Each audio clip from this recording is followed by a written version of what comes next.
నమస్తే, welcome to special drive. ఎన్ని ఒడిదుడుకులు ఎదురైనా పార్టీని విడిచిపెట్టలేదు. ప్రజాసేవకుడిగా పార్టీకి విధేయుడిగా పేరొందిన కొల్లు రవీంద్రకు సీఎం చంద్రబాబు క్యాబినెట్లో మరోసారి మంత్రి పదవి దక్కింది. భూగర్భ గనులు మైనింగ్ శాఖ మంత్రిగా జూన్ 12, 2024 బాధ్యతలు స్వీకరించారు. ఇక ఈ నేపథ్యంలో స్థూలంగా కొల్లు రవీంద్ర బయోగ్రఫీ, ఆయన ముందున్న సవాళ్లు ఏంటి అనేది హాట్ టాపిక్గా మారింది.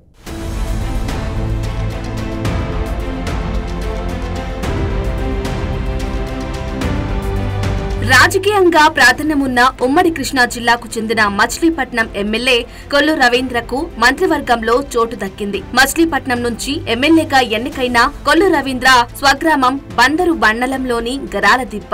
అతనిది అగ్నికుల క్షత్రియ సామాజిక నేపథ్యం. అంబేద్కర్ ఓపెన్ యూనివర్సిటీ నుంచి BA, నాగార్జున విశ్వవిద్యాలయం, హిందూ కళాశాల నుంచి BL డిగ్రీ పొందారు. ఉమ్మడి రాష్ట్రంలో మంత్రిగా పనిచేసిన నడకుదిటి నరసింహారావు అల్లుడైన రవీంద్ర మామ వారసుడిగా 2005లో రాజకీయాల్లోకి ప్రవేశించారు. 2007లో తెలుగు యువత జిల్లా అధ్యక్షుడిగా పనిచేశారు. ప్రస్తుతం టీడీపీ పొలిట్ బ్యూరో సభ్యుడిగా, పార్టీ బీసీ సాధికార రాష్ట్ర కన్వీనర్ గా, బీసీ విభాగం అధ్యక్షుడిగా బాధ్యతలు నిర్వర్తిస్తున్నారు. 2014లో చంద్రబాబు హయాంలో మంత్రిగా పనిచేసిన రవీంద్ర 2019 ఎన్నికల్లో ఓటమి పాలయ్యారు. మే 2009 ఆంధ్రప్రదేశ్ అసెంబ్లీ ఎన్నికల్లో మచిలీపట్నం టీడీపీ అభ్యర్థిగా బరిలోకి దిగి పేర్ని వెంకటరామయ్య చేతిలో ఓటమి పాలయ్యారు. 5 ఏళ్ల తరువాత 2014లో అదే పేర్ని వెంకటరామయ్యపై 15,800 ఓట్లతో విజయం సాధించారు. చేనేత మరియు ఎక్సైజ్, బీసీ సంక్షేమం, సాధికారత మంత్రిగా బాధ్యతలు నిర్వహించారు. ఏప్రిల్ 2017లో మంత్రివర్గ పునర్వ్యవస్థీకరణ తరువాత చట్టం మరియు న్యాయం, నైపుణ్యాభివృద్ధి, యువత, క్రీడల మంత్రిగా నియమితులయ్యారు. 2024 ఎన్నికల్లో అఖండ మెజార్టీతో గెలిచారు.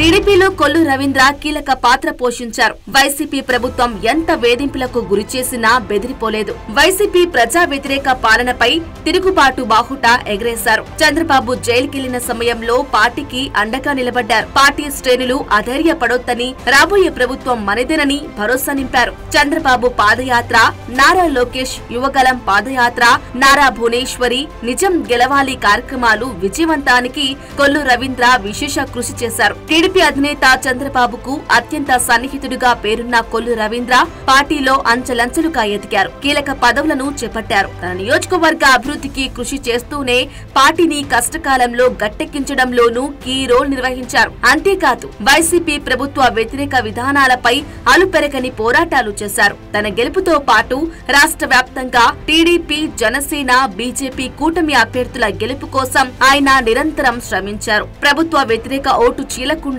కట్టడి చేసి అభ్యర్థుల విజయానికి దోహదపడ్డారు. ఆయన శ్రమను గుర్తించిన అధిష్టానం మరోసారి మంత్రి పదవి కట్టబెట్టింది. కొల్లు రవీంద్రకు మంత్రి పదవి రావటంతో నియోజకవర్గంలో సంబరాలు మిన్నంటాయి. అభిమానులు, పార్టీ శ్రేణులు తరలివచ్చి ఆయనకు శుభాకాంక్షలు తెలియజేశారు.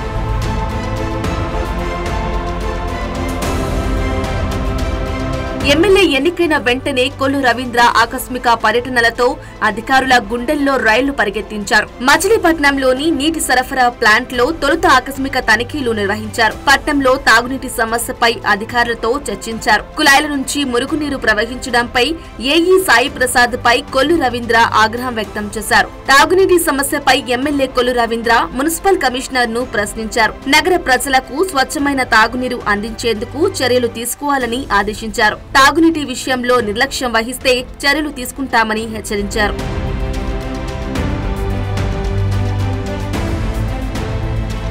కాగా వైసీపీ ప్రభుత్వం హయాంలో వేల కోట్ల రూపాయల దోపిడీ జరిగిందని ఆరోపణలు వెల్లువెత్తుతున్న మైనింగ్ శాఖ ప్రక్షాళన ప్రస్తుత మంత్రి కొల్లు రవీంద్రకు అతి పెద్ద సవాల్గా మారింది. నిన్న మొన్నటి వరకు మద్యం కుంభకోణంపై దృష్టి పెట్టిన కొత్త ప్రభుత్వం ఇప్పుడు మైనింగ్ పై నిఘా పెట్టింది. ఏపీ మినరల్ డెవలప్మెంట్ కార్పొరేషన్ కార్యాలయంతో పాటు ఏపీ మైనింగ్ డైరెక్టర్ కార్యాలయాన్ని సీజ్ చేసింది.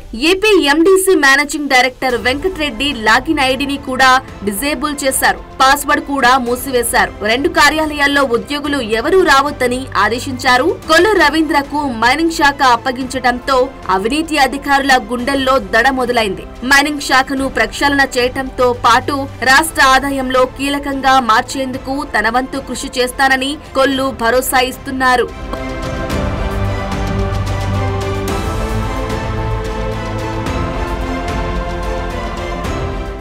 మైనింగ్ శాఖ మంత్రిగా బాధ్యతలు స్వీకరించిన కొల్లు రవీంద్ర ముందు అనేక సవాళ్లున్నాయి.